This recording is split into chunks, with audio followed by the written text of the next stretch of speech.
It's day 4 of reading through the scriptures, so I'm going to do 4 chapters, Genesis 4, Isaiah 4, Psalm 4, and Matthew 4, but then I'm going to be talking about, there's a couple mentions of polygamy in these passages, both, especially Isaiah 4:1 is a verse that a lot of people like to take out of context.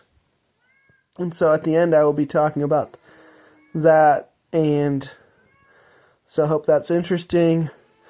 Anyway, I'm going to start with Genesis chapter 4. And Adam knew Chava his wife, and she conceived and bore Cain, and said, I have gained a man, Yahweh.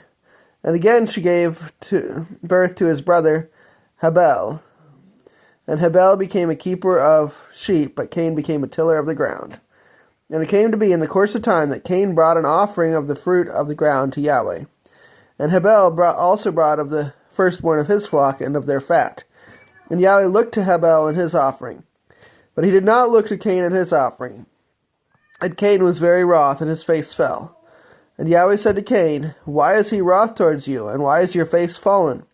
Is it not, if you do good, you are to be accepted, and if you do not do good, then towards the door is a sin. He is lying towards you is his desire, and you must rule over him. And Cain told Habel his brother, and it came to be when they were in the field that Cain rose up against Habel his brother, and killed him. And Yahweh said to Cain, Where is Habel your brother? And he said, I do not know. Am I my brother's guard? And he said, What have you done? The voice of your brother's blood cries out to me from the ground. And now you are cursed from the earth, which has opened its mouth to receive your brother's blood from your hand. If you till the ground, it shall no longer yield its strength to you. You shall be a fugitive and a wanderer on the earth. And Cain said to Yahweh, My punishment is too great to bear. See, you have driven me from the face of the ground today, and I am hidden from your face. I shall be a fugitive and a wanderer on the earth, and it shall be that anyone who finds me kills me. And Yahweh said to him, Well, if anyone kills Cain, vengeance is taken on him sevenfold. And Yahweh set up a sign for Cain, lest anyone finding him strikes him. So Cain went out from the presence of Yahweh, and dwelled in the land of Nod on the east of Eden. And Cain knew his wife, and she conceived and bore Chanach. And he built a city, and called the name of the city after the name of his son Chanach. And Chanach was born Irad. And Irad brought forth Mehujael, and Mehujael brought forth Methusael, and Methusael brought forth Lamech. And Lamech took for himself 2 wives. The name of one was Ada, and the name of the second was Zillah. And Ada bore Yabal. He was the father of those who dwell in tents with livestock. And his brother's name was Ubal. He was the father of all those who play the lyre and flute. As for Zillah, she also bore Tubal-Cain, a smith of all kinds of tools in bronze and iron. And the sister of Tubal-Cain was Naamah. And Lamech said to his wives, Ada and Zillah, hear my voice. Wives of Lamech, listen to my words. For I have killed a man for wounding me, even a young man for hurting me. For Cain is avenged sevenfold, and Lamech 77-fold. And Adam knew his wife again, and she bore a son and called his name Seth. For Elohim has appointed me another seed instead of Habel, because Cain had killed him. And to Seth, to him also a son was born. And he called his name Enosh. Then it was begun to call on the name of Yahweh. Okay, we're going to go to Isaiah chapter 4. And this is that verse that is quite controversial and I think often misinterpreted. 4 verse 1. And in that day 7 women shall take hold of one man, saying, We shall eat our own food and wear our own clothes, only let us be called by your name, to take away our reproach. In that day the branch of Yahweh shall be splendid and esteemed, and the fruit of the earth shall be excellent and comely for the escaped ones of Israel. And it shall be that he who is left in Zion, and he who remains in Jerusalem, is called set apart, everyone who is written among the living in Jerusalem. When Yahweh has washed away the filth of the daughters of Zion, and rinsed away the blood of Jerusalem from her midst, by the spirit of judgment and by the spirit of burning, then Yahweh shall create above every dwelling place of Mount Zion, and above her gatherings, a cloud of smoke by day, and a shining of a flaming fire by night. For over all the esteem shall be a covering, and a booth for shade in the daytime from the heat, for a place of refuge, and for shelter from storm and rain. Okay, that was a short chapter. Tehillim, or Psalms, chapter 4. Answer me when I call, O Elohim of my righteousness. You gave relief to me when I was in distress. Show favor to me and hear my prayer. Till when, O you sons of men, would you turn my esteem to shame? Would you love emptiness, seek falsehood, Selah? But know that Yahweh has separated a lovingly committed one for himself. Yahweh hears when I call to him. Tremble and do not sin. Speak within your heart on your bed, and be still. Selah. Slaughter slaughterings of righteousness, and trust in Yahweh. Many are saying, who would show us good? Yahweh, lift up the light of your face upon us. You have put more gladness in my heart than in their season that their grain and wine increased. I lie down in peace altogether and sleep. For you alone, O Yahweh, make me dwell in safety. And our last chapter is Matthew.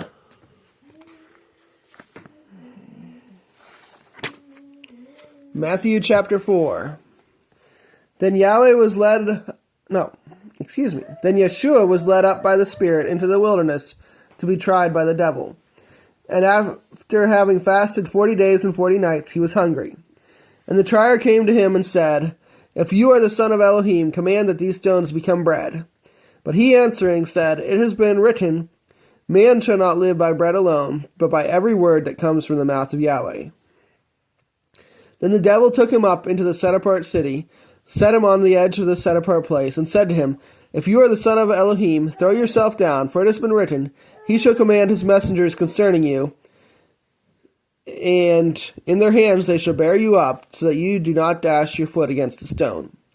Yeshua said to him, It has also been written, You shall not try Yahweh your Elohim. Again the devil took him up on a very high mountain, and showed him all the reigns of the world, all the kingdoms of the world, and their esteem. And he said to him, All these I shall give you if you fall down and worship me. Then Yeshua said to him, Go, Satan, for it has been written, You shall worship Yahweh your Elohim, and him alone shall you serve. Then the devil left him, and see, messengers came and attended him. And Yeshua, having heard that Yochanan had been put in prison, withdrew into Galilee. And leaving Nazareth, he came and dwelt in Capernaum, which is by the sea, in the borders of Zebulun and Naphtali, to fill what was spoken by Yeshayahu the prophet, saying, Land of Zebulun and land of Naphtali, by the way of the sea, beyond the Jordan, Galilee of the nations. The people who sat in darkness saw a great light, and upon those who sat in the land and shadow of death, light arose to them. From that time Yeshua began to proclaim and say, Repent, for the reign of the heavens has drawn near. And Yeshua, walking by the Sea of Galilee, saw two brothers, Shimon called Kepha, and Andrew his brother, casting a net into the sea, for they were fishermen. And he said to them, Follow me, and I shall make you fishers of men. And immediately they left their nets and followed him. And going on from there, he saw two other brothers, Yaakov the son of Zabdi, and Yochanan his brother, in the boat with Zabdi their father, mending their nets. And he called them, and immediately they left the boat and their father, and followed him. And Yeshua went about all Galilee, teaching in their congregations, and proclaiming the good news of the reign, and healing every disease and every bodily weakness among the people. And news about him went out into all Syria. And they brought to him all who were sick, afflicted with various diseases and pains, and those who were demon-possessed, and epileptics, and paralytics, and he healed them. And large crowds from Galilee, and Decapolis, and Jerusalem, and Yehuda, and beyond the Jordan, followed him. Okay, I'm going to go back to Isaiah, and we're going to read that verse and talk about it. Okay. And in that day 7 women shall take hold of one man, saying, We shall eat our own food and wear our own clothes. Only let us be called by your name to take away our reproach. So the first problem I see that most people interpreting this verse, I've seen a lot of people on social media that are pro-polygyny, that's a man having multiple wives. They read this and they say, oh, I want 7 wives. But they don't ever seem to talk about the chapter before. And so we're going to talk about that a little bit. So the chapter before is a time of distress. There's limited stocks of food. Youth shall rule over them. They ask a man takes hold of his brother in the house of his father and says, Come, be a chief over us, and let this ruin be under your hand. That he shall swear in that day, I am not a healer, for in my house is neither bread nor garment. Do not make me a chief of the people. So we're talking about an extreme... I'm going to read the next verse before I comment. For Jerusalem has stumbled, and Yehudah has fallen, because their tongue and their doings are against Yahweh, to provoke the eyes of his esteem. The look on their face is witness against them, and they declare their sin as Sodom. They do not hide it. Woe to their being, for they have brought evil upon themselves. Say to the righteous it as well, for they eat the fruit of their doings. Woe to the wrong, evil, for the reward of his hand is done to him.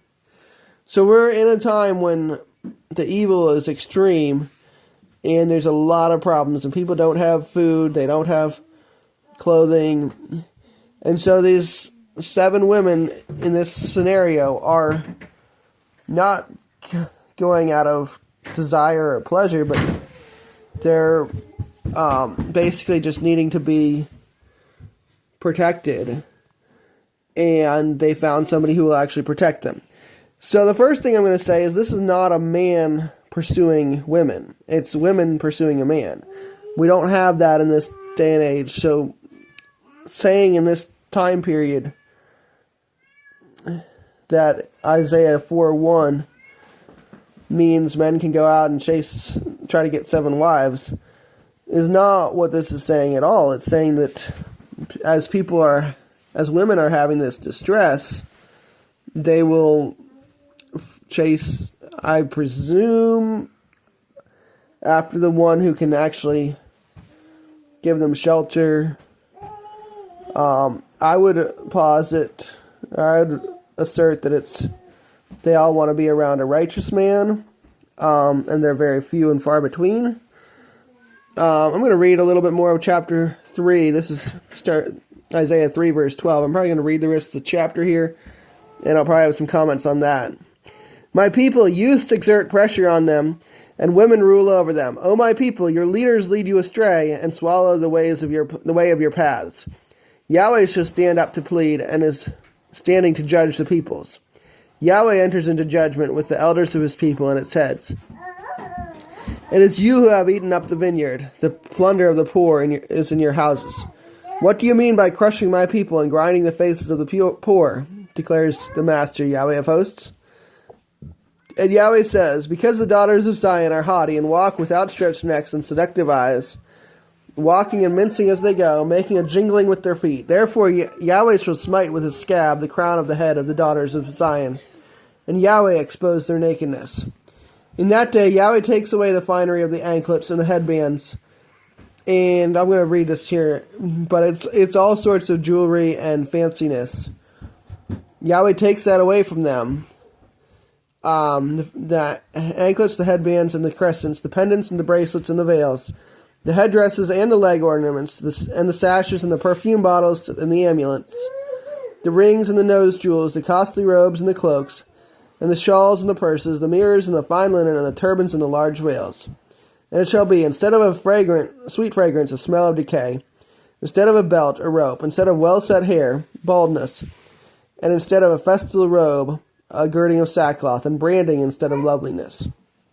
Your men shall fall by the sword, and your strength in battle. And her gates shall lament and mourn, and she deserted shall sit on the ground. So this is after a lot of men have fallen in battle. But it's also all their sins are taken away from them in the trials that come as part of this. And so, I think this verse is just massively taken out of context. I do not believe polygyny is a sin, always. I think it leads to a sin in many cases, but what I don't like about the anti-polygyny movement is that people want to treat everybody who's in polygyny automatically as a sin, even though it's not a sin. And that becomes just a major problem because you're saying that something is sinful when it's not automatically sinful. I have no problem with saying, oh, you're not following righteousness, and there's many verses in the Bible about what righteous polygyny would look like, and people rarely want to do any of those. I'll show you some. It's a lot, so I probably won't get to nearly all of them. You can put more in the comments. But let's go to Exodus, I think it's 23 maybe. It's somewhere in the 20s.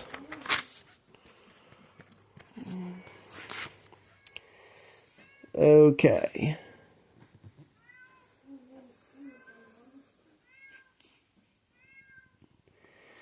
Alright, now I'm trying to find it. 22:10. Nope. 23:10. Nope. 21:10. Okay, so this is Exodus 21, verse 10. And if he takes another wife, her food, her covering, and her marriage rights are not to be diminished. This was talking about his first marriage. So, basically, you're supposed to continue providing as well as you were before you took the second wife for your first wife.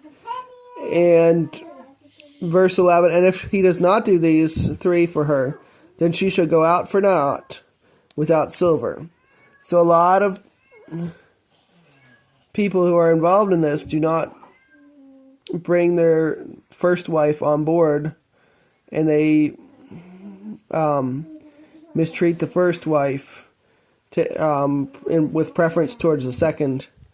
And that is a sin, and most people don't want to admit that when they're involved in this. So I would definitely encourage people to understand the truth and follow the truth in all of these things. But there's many other verses. I'm actually going to go talk about our Genesis passage, because Genesis 4, which we read at the beginning of this video, is the first mention of multiple marriage in the Bible. And we'll start, this is Genesis 4, verse 19. And Lamech took for himself two wives. The name of one was Ada, and the name of the second was Zillah. And if you read this, he killed a man. He's not like a righteous man. And so he's not a good example of who we want to be like. Anyway, just wanted to say a little bit about that. I think Isaiah 4 verse 1 is often misinterpreted. I'm actually going to go back there one more time, because context is not just what happens before the verse, but it also includes what happens after. So right after 7 women shall take hold of one man, in that day the branch of Yahweh shall be splendid and esteemed, and the fruit of the earth shall be excellent and comely for the escaped ones of Israel. And it shall be that he who is left in Zion and he who remains in Jerusalem is called set apart, everyone who is written among the living in Jerusalem. When Yahweh has washed away the filth of the daughters of Zion, and rinsed away the blood of Jerusalem from her midst, by the spirit of judgment and by the spirit of burning. Again, this is a prophetic, presumably end times event, and it's not something that we're experiencing today. At least I don't think it is. Tell me in the comments if you disagree.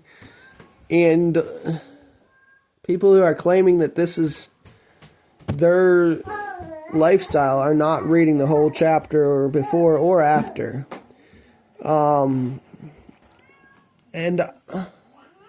obviously if a woman thinks that she's going through this, that's one thing. But when the man is the one claiming that this is what he wants for his life and thinks that it's going on now, I have a big problem with that. So I hope y'all liked the video. We'll have more discussion in the comments if you choose to. So please comment if you got more to say. Thank you, and have a nice day.